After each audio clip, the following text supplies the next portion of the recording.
আজ আমি কচু পেঁপে আর বেগুন দিয়ে সবজি তৈরি করেছি। খেতে খুবই মজা হয়েছে।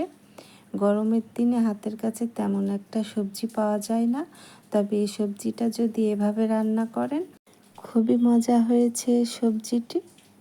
আমি প্রথমে একটি ফ্রাই প্যান বসিয়ে দিয়েছি। এখন এখানে আমি দিয়ে দিলাম 3 টেবিল চামচের মতো রেগুলার রান্নার তেল, আরও দিয়ে দিয়েছি 1 চামচ গোটা জিরা, আরও দিয়ে দিলাম 1 কাপ পেঁয়াজ কুচি।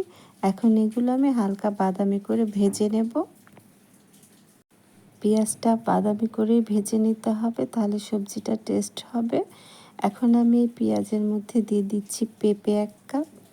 পেঁপেটা আমি এখন তেলের মধ্যে একটু ভেজে নেব। এভাবে সবজিগুলো ভেজে রান্না করলেই খেতে খুবই ভালো লাগবে। তাছাড়া পেঁপে কেউ খেতে চায় না, তবে এভাবে পেঁপে রান্না করলে সবাই পছন্দ করবে।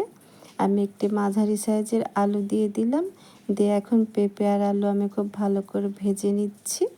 এখন আমি আরও দিয়ে দিলাম 1 কাপের মতো কচু দিয়ে এখন আমি আবারও খুব ভালো করে ভেজে নেব।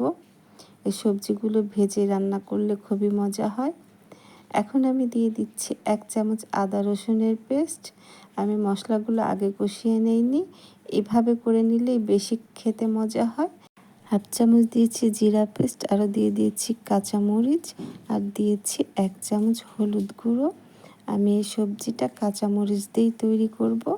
এখন আমি খুব ভালো করে নেড়ে চেড়ে কষিয়ে নিচ্ছি। আমি মশলাগুলো আগে কষাইনি, আগে আমি সবজিগুলো ভেজে নিয়েছি, তারপরে মশলা দিয়ে কষিয়ে নিচ্ছি। মশলাগুলো কষানো হয়ে গিয়েছে, এখন আমি বেগুন দিয়ে দিচ্ছি। বেগুনটা আগে দিলে বেগুনটা নরম হয়ে যাবে, সিদ্ধ হয়ে যাবে।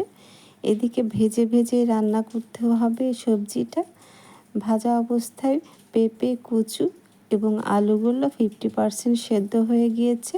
তারপর বেগুন দিয়ে আমি আবারও একটু ভেজে নিচ্ছি। সামান্য মশলা দিয়ে আমি এই সবজিটা তৈরি করছি। অল্প মশলা দিয়ে সবজি তৈরি করলে খেতে খুবই মজা হয়। আমার এই সবজিগুলো ভাজা হয়ে গেছে। এখন এখানে আমি পরিমাণ মতো কুসুম গরম পানি দিয়ে দিলাম।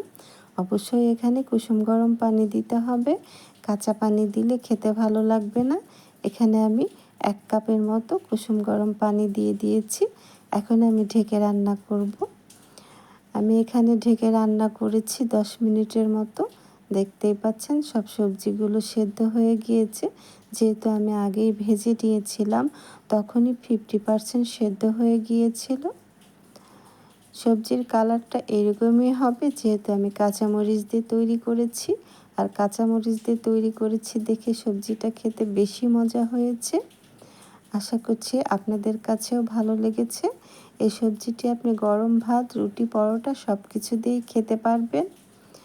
বাসায় কেউ পেঁপের সবজি খেতে না চাইলে আপনি এভাবে পেঁপের সবজি তৈরি করে দেখতে পারেন। আশা করছি সবাই পছন্দ করবে।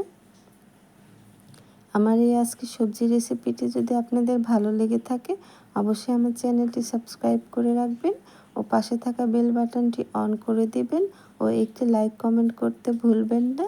ভালো থাকবেন সবাই। আল্লাহ হাফেজ।